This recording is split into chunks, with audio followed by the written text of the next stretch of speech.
हरे कृष्ण सभी को। आप सबका श्रीमद् भागवतम के क्लास में एक और स्वागत है। तो आज हमें श्लोक नंबर 21 से स्टार्ट करना है, ठीक है। लेकिन इससे पहले हम भगवान श्री कृष्ण की प्रार्थना करेंगे। तो सभी लोग हाथ जोड़ लें और भगवान श्री कृष्ण की प्रार्थना करें। ओम नमो भगवते वासुदेवाय।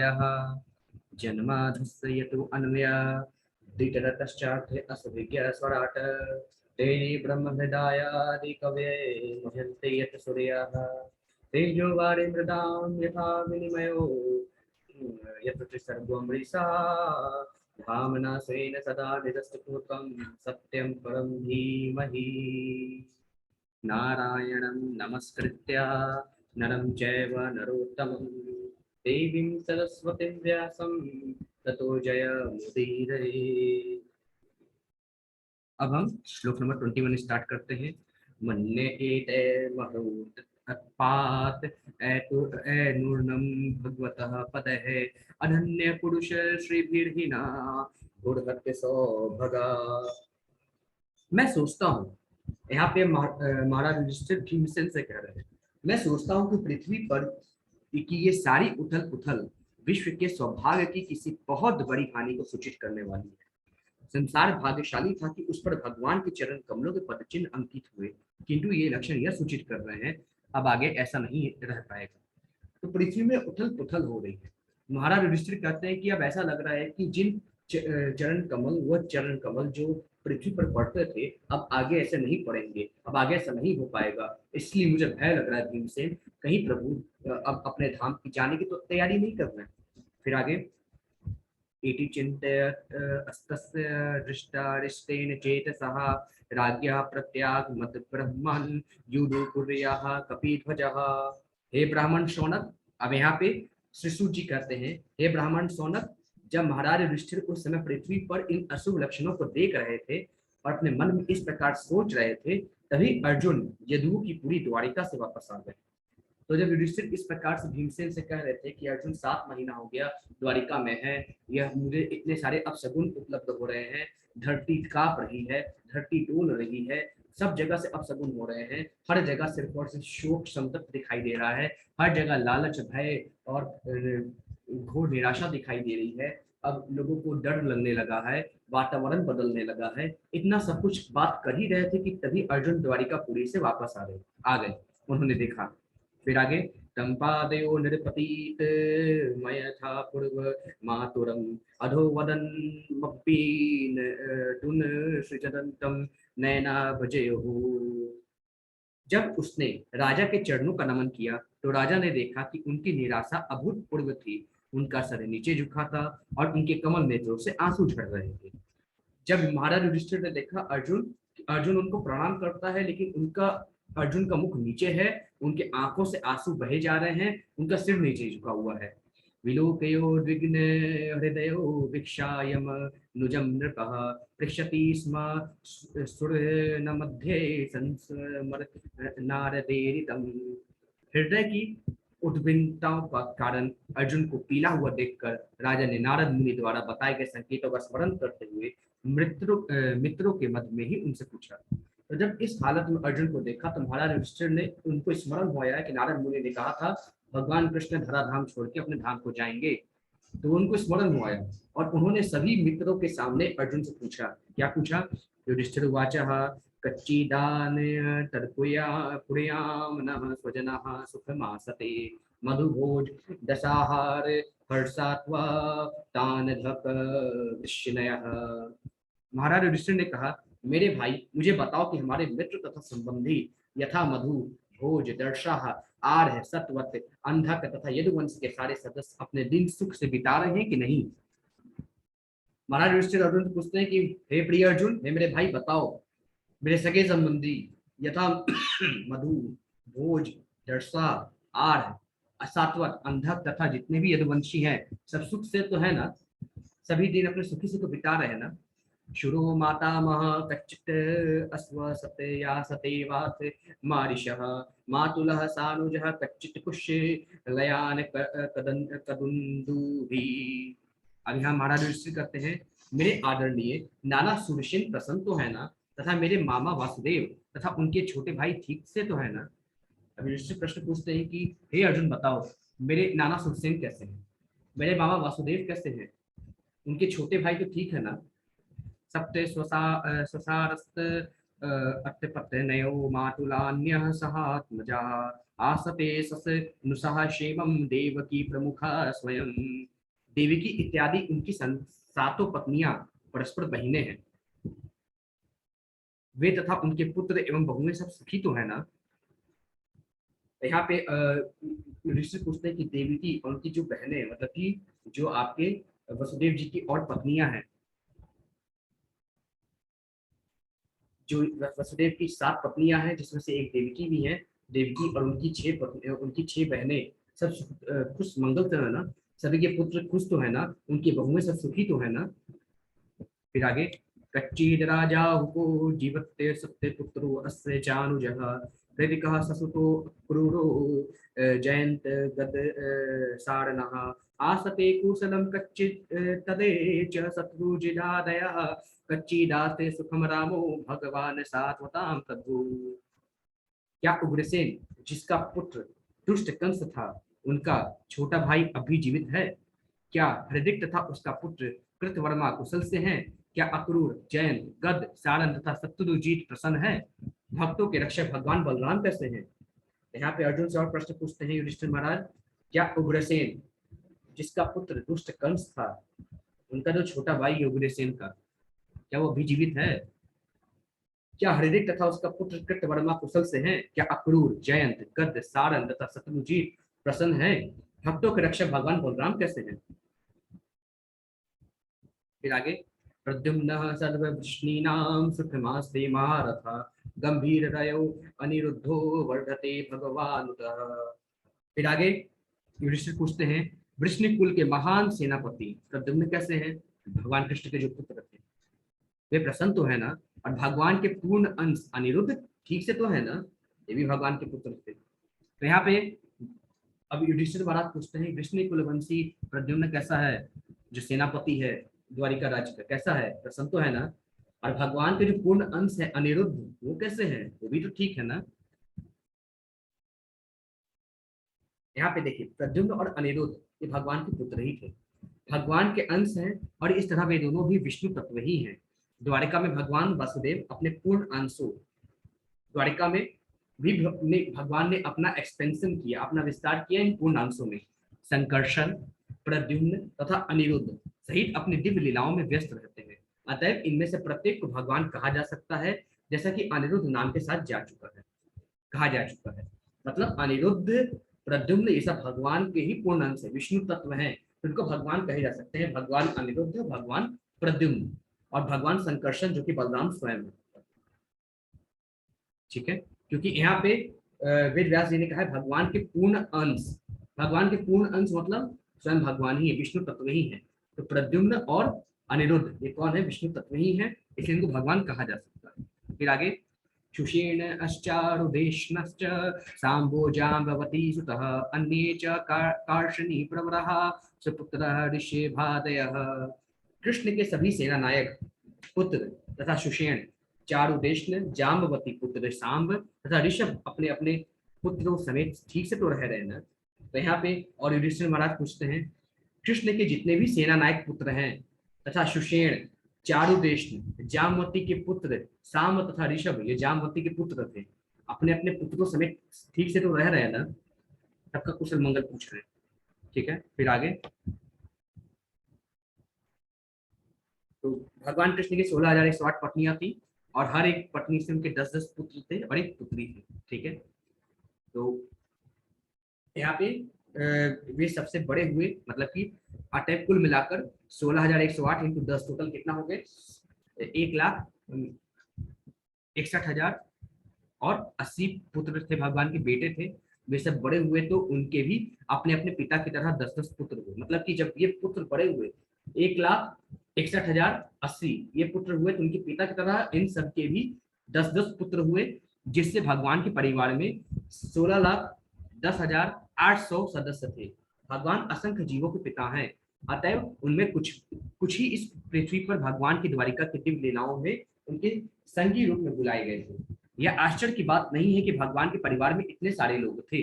अच्छा तो यह हुआ कि भगवान की तुलना अपने साथ करने से बचा जाए, और ज्यों ही हम भगवान को दिव्य पद के थोड़े से अंश को ही समझ लेते हैं, त्यों ही यह बात एक सच्चाई बन जाती है। राजा युधिष्ठिर ने द्वारिका स्थित भगवान के पुत्रों तथा पौत्रों का कुशल समाचार पूछते समय उनमें से केवल सेना नायकों के ही नाम लिए, क्योंकि कृष्ण के परिवार भर के सदस्यों के नाम स्मरण रख पाना राजा के लिए संभव न।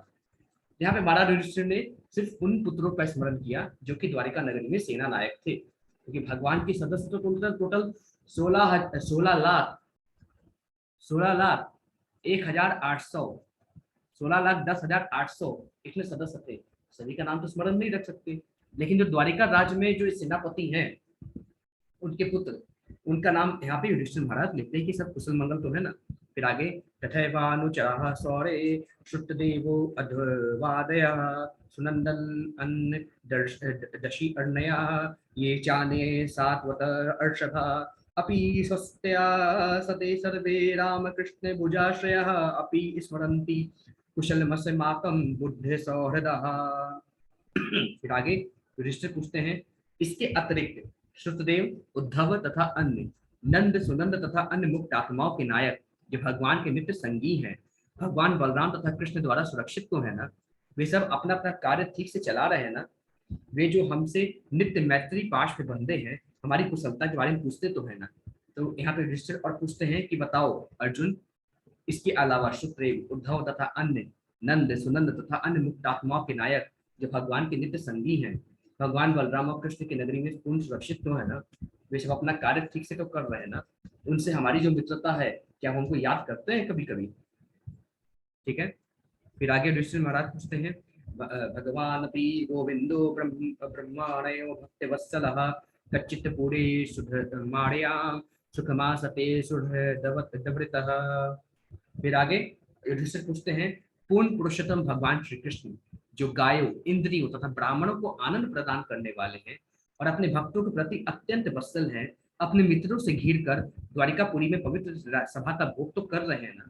अब युधिष्ठिर आखिरी में भगवान श्री कृष्ण के बारे में पूछते हैं, सभी के बारे में पूछने के बाद, कि मेरे पुरुषोत्तम भगवान श्री कृष्ण जो गायों के इंद्रियों के तथा ब्राह्मणों को आनंद प्रदान करने वाले भगवान कृष्ण कैसे हैं, गायों को इंद्रियों को तथा ब्राह्मणों को आनंद प्रदान करने वाले हैं और अपने भक्तों के प्रति अत्यंत वत्सल है, अपने मित्रों से घिरकर सुखपूर्वक द्वारिका का राजभोग कर रहे हैं कि नहीं, अर्जुन से पूछते हैं महाराज युधिष्ठिर।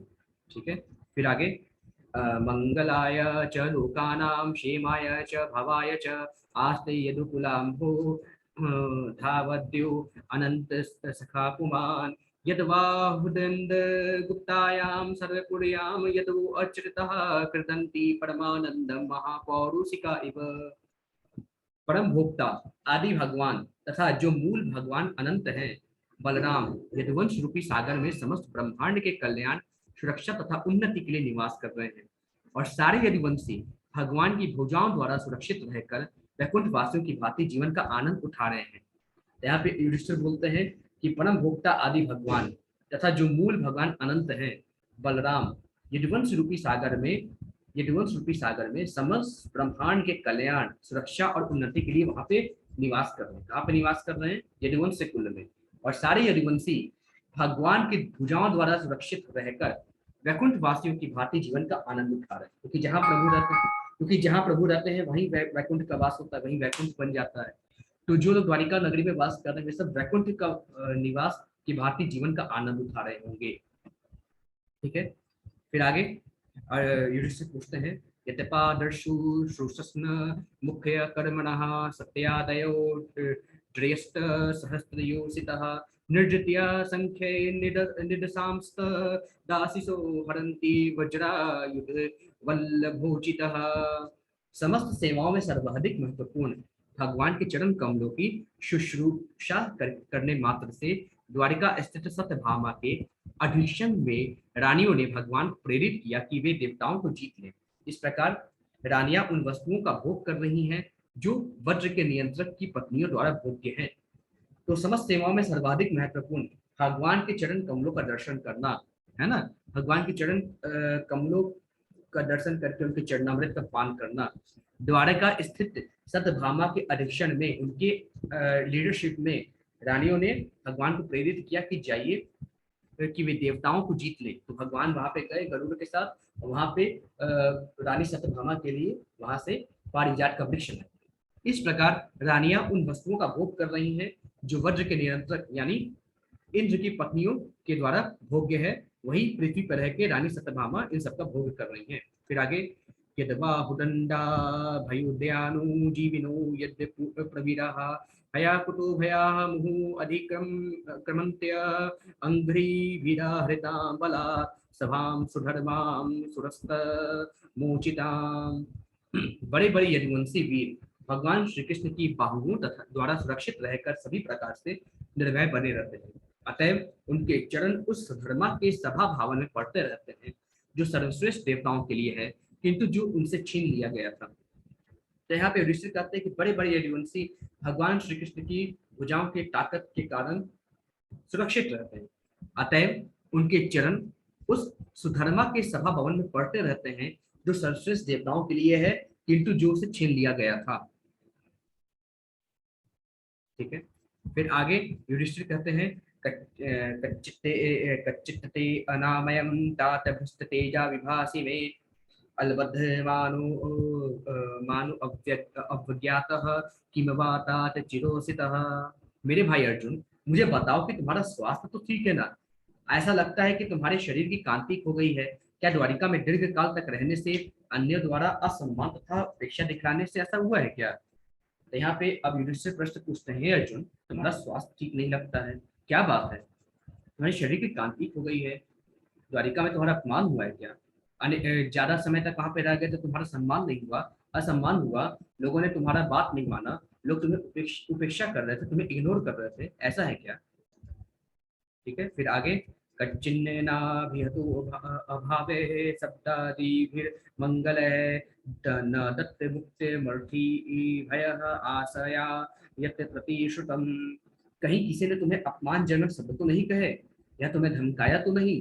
क्या तुम याचक को दान नहीं दे सके, या किसी से अपना वचन नहीं निभा पाए? हे अर्जुन, तुम इतना कमजोर क्यों लग रहे हो? क्या किसी ने तुम्हारा अपमान कर दिया, अपमानजनक शब्द कहे? क्या किसी ने तुम्हें धमकाया है क्या?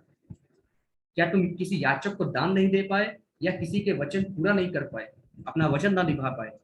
ऐसा कुछ है क्या? कच्चित् त्वं ब्रह्माणं बालमतां वृद्धं रोगिणं स्त्रियं शरणो प्रसितं सत्वं नात्याक्षी शरणप्रदः। तुम तो सदा से सुपात्र जीवों के यथा ब्राह्मणों, पालकों, गायों, स्त्रियों तथा रोगियों के रक्षक रहे हो। क्या तुम उनके शरण मांगे जाने पर उन्हें शरण नहीं दे सके? हे अर्जुन, तुम तो ब्राह्मणों, बालकों, स्त्रियों, गायों तथा रोगियों के रक्षक रहे हो। क्या ऐसा है क्या कि उन्होंने शरण मांगा, तुमने उनको शरण नहीं दी? क्यों तुम इस प्रकार से तुम्हारा स्वास्थ्य हो गया है? कच्चित् त्वं नागमो अग्मयां गमयां वा सत्कृतां स्त्रियं पराजितो वाथ भवानो अत्तमैन मैनार समय प्रति। क्या तुमने दुष्ट चरित्र स्त्री से समागम किया है, अथवा सुपात्र स्त्री के साथ तुमने भद्र व्यवहार नहीं किया, अथवा तुम मार्ग में किसी ऐसे व्यक्ति के द्वारा पराजित किए गए हो जो तुमसे निकृष्ट है या तुम्हारे समकक्ष हो? या तुमने दुष्ट स्त्री के साथ समागम किया है क्या अर्जुन? या किसी अच्छी स्त्री के साथ तुमने भद्र व्यवहार तो नहीं किया है? या मार्ग में आते समय तुम्हें किसी के द्वारा पराजित तो नहीं होने पड़ा, जो तुमसे बहुत कम पावर का था, तुमसे कम ताकतवर था, उससे तुम पराजित हो गए हो? या तुम्हारे ही ताकतवर व्यक्ति से तुम पराजित हुए हो? ऐसा है क्या?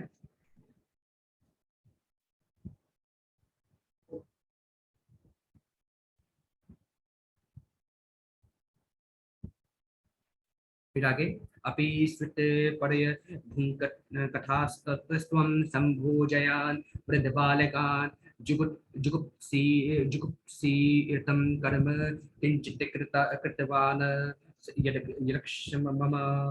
क्या तुमने उन वृद्धों तथा बालकों की परवाह नहीं की जो तुम्हारे साथ भोजन करने के योग्य थे? क्या उन्हें छोड़कर तुमने अकेले भोजन किया? क्या तुमने कोई अक्षम्य गलती की जो निंदनीय मानी जाती है? हे अर्जुन, क्या तुमने उन वृद्धों तथा बालकों की परवाह नहीं की जो तुम्हारे साथ भोजन कर रहे थे, उनके योग्य थे? पहले वृद्धों और बालकों को भोजन देना चाहिए था, उससे पहले तुमने भोजन कर लिया क्या? या तुमने कोई ऐसी गलती कर दी जिसकी जिसकी क्षमा नहीं है, जिसका कोई प्रायश्चित नहीं हो सकता, जो बहुत निंदनीय मानी जाती है? ऐसा कुछ कर दिया तुमने अर्जुन? फिर आगे कच्चित प्रेष्ठ मेनाथ हृदय नात्म बंधुना सुनियो अस्मि रहितो नित्यम वन्यसे तेन्यथा न रुका। अथवा कहीं ऐसा तो नहीं है कि तुम इसलिए रिक्त अनुभव कर रहे हो क्योंकि तुमने अपने घनिष्ठ मित्र भगवान कृष्ण को खो दिया हो। हे मेरे भ्राता अर्जुन, तुम्हारे इतने हताश होने का मुझे कोई अन्य कारण नहीं दिखता। हे अर्जुन, क्या भगवान कृष्ण धराधाम को छोड़ के चले गए हैं? क्या तुमने उन्हें खो दिया है इसलिए तुम ऐसा अनुभव कर रहे हो? तुम्हारे हताश होने का कारण क्या है अर्जुन, मुझे बताओ। ठीक है, तो इस प्रकार से महाराज युधिष्ठिर अर्जुन से प्रश्न पूछते हैं। और ये इस तरह से ये चैप्टर नंबर 14 यहाँ पे समाप्त होता है। इस प्रकार श्रीमद् भागवत के प्रथम स्कंद के अंतर्गत भगवान कृष्ण का अंतर्ध्यान होना नामक 14वें अध्याय के भक्ति वेदांत तात्पर्य पूर्ण हुए। कल से चैप्टर नंबर 15 स्टार्ट करेंगे, पांडवों की सामयिक निवृत्ति। हरे कृष्ण सभी। आज के लिए बस इतना ही। हरे कृष्ण सभी।